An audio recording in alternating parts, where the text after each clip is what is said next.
Hi hello friends. अब हम वर्ण विचार पार्ट 6 के बारे में चर्चा करेंगे। जीव के आधार पर स्वर 3 प्रकार के माने गए हैं। जीव के भाग के आधार पर स्वर 3 प्रकार के माने गए हैं। कुछ स्वरों के उच्चारण में जीभ का अग्रभाग काम करता है, कुछ में मध्य भाग तथा कुछ में पश्च भाग। जीभ के अग्रभाग से उच्चारित होने वाले स्वरों को अग्रस्वर कहते हैं। जीभ के मध्य भाग से उच्चारित होने वाले स्वरों को मध्य स्वर कहते हैं। जीभ के पश्च भाग से उच्चारित होने वाले स्वरों को पश्च स्वर कहते हैं। जीभ के भाग के आधार पर स्वर 3 प्रकार के माने गए हैं। अग्रस्वर ई ई ए ऐ जीभ का अग्रभाग से उच्चारित होने के कारण इन स्वरों को अग्रस्वर कहते हैं। मध्य स्वर आ जीभ का मध्य भाग से उच्चारित होने के कारण आ स्वर को मध्य स्वर कहा गया है। पश्च स्वर उ ऊ ए ऐ ओ औ आ जीभ का पश्च भाग से उच्चारित होने के कारण इन स्वरों को पश्च स्वर कहा जाता है।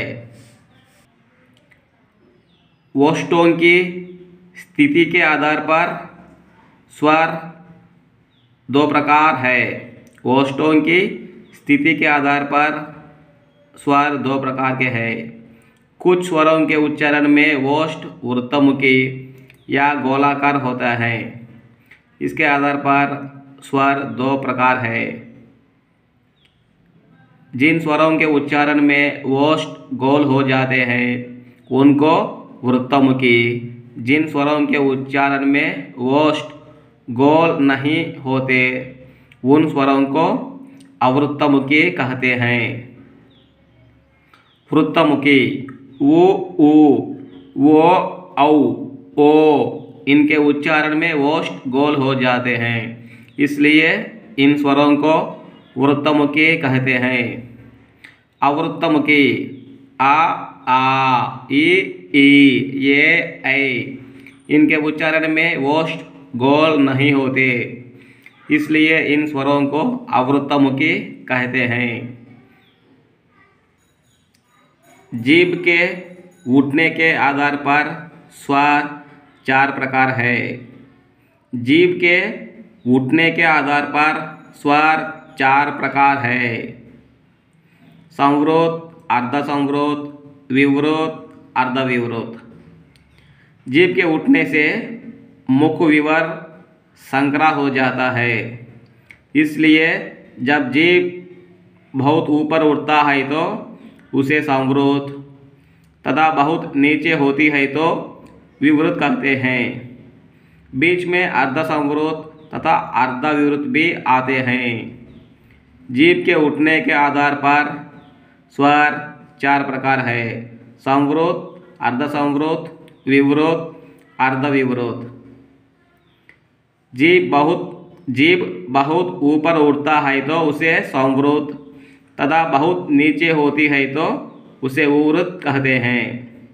उच्चारण में जब जीभ बहुत ऊपर उठता है तो उसे संवृत, उच्चारण में जीभ बहुत नीचे होते हैं तो उसे विवृत कहते हैं।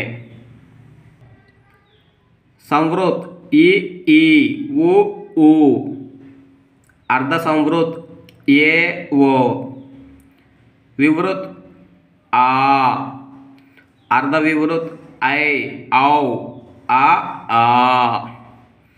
संवृत ई उ ऊ, अर्धसंवृत ए ओ, विवृत आ, अर्धविवृत ऐ औ आ। इस वर्ण विचार विषय को समझने के लिए आप इस प्रकार ई उ ए ओ आ ऐसा संबोधन पुकार कर उच्चारण करके ही आप ध्यान से समझना होगा। बिना उच्चारण के यह वर्ण विचार विषय समझ में नहीं आएगा। इसलिए आप इस वर्ण विचार के बारे में जब भी पढ़ते होंगे आप उच्चारण करके ही, और कौन सा भाग कौन सा मुख विवर में कौन सा कहाँ टच हो रहा है, आप सब उच्चारण करके ही इस वर्ण विचार विषय को अच्छा भली प्रकार समझ सकते हैं। बिना उच्चारण से इस वर्ण विचार विषय को नहीं समझ पाएंगे। आप इस विषय को पढ़ते समय उच्चारण करके ही समझकर सोच समझकर पढ़िए।